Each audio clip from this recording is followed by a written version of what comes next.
Napatay ang isang CQ matapos barilin ng isang pulis sa loob ng isang bus sa North Cotabato. 2 pulis din sa checkpoint ang binaril ng suspect na depressed daw kaya nagawa ang krimen. Magbabalita si Bril Montalvo, exclusive.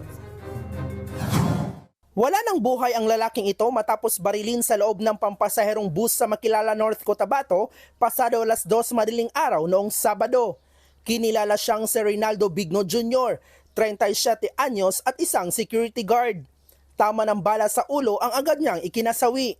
Ang suspect sa krimen, kapwa niya pasahero na isang pulis.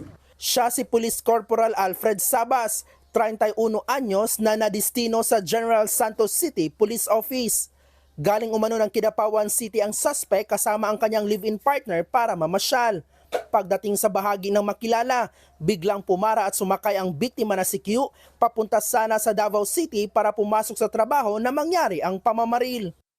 Titikita na sana ng konduktor ang security guard na nakaupo dito sa bahaging ito sa likuran ng driver nang biglang tumayo ang suspect doon sa ika-6 na upuan ng bus at binaril ang biktima. Matapos ang pamamaril, nilapitan umano ng suspect ang driver ng bus at sinabihang dumiretso lang sa pagmamaneho. Pagdating sa police checkpoint sa Magsaysay, Davao del Sur, huminto ang bus at bumaba ang suspect. Nagpakilala pa raw ito na isang pulis sa mga kabarong nasa checkpoint. Pero bigla siyang bumunot ng baril saka pinaputokan ang 2 kabaro.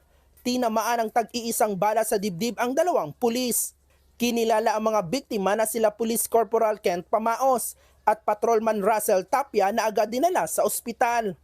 Nung araw ding yun, agad ding nahuli ang suspect nang namataan ito malapit lang sa checkpoint at na-recover ang kanyang issued firearms na ginamit sa krimen. Inatake umano ito ng depresyon kaya nagawa ang krimen. Due to his anxiety, according to him, hindi niya, binaril niya. Feeling niya kasama yon ng mga sinasabi niyang parang threat sa kanya na mag-cause ng harm or anong gagawin sa kanya. Humihingi naman ang paumanhin ng suspect sa kanyang nagawa. Pinagsisihan din niya ang kanyang kasalanan. Sagol naman mga trabaho. Sunod-sunod kasi yung problema ko. Na-depress ako. Halo-halo na. Dahil sa trabaho, sa pamilya, sa financial. Labis naman ngayon ang hinagpis ng asawa ng si Q, lalo na't magbabagong taon. Kailangan bigyan po kami ng kuwan po, wala makulong yung gumawas kanya, yung 2 mag-asawa. Wala man siya kasalanan mo, mabait yung tao, papunta sana sa trabaho, bakit ganun, pinatay po siya. Dinala na sa punerarya ang bangkay ng si Q. Patuloy namang nagpapagaling sa ospital ang 2 pulis na nabaril ng suspect.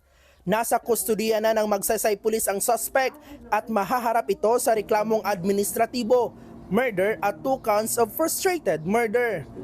Para sa One Page, Bril Montalvo, News 5.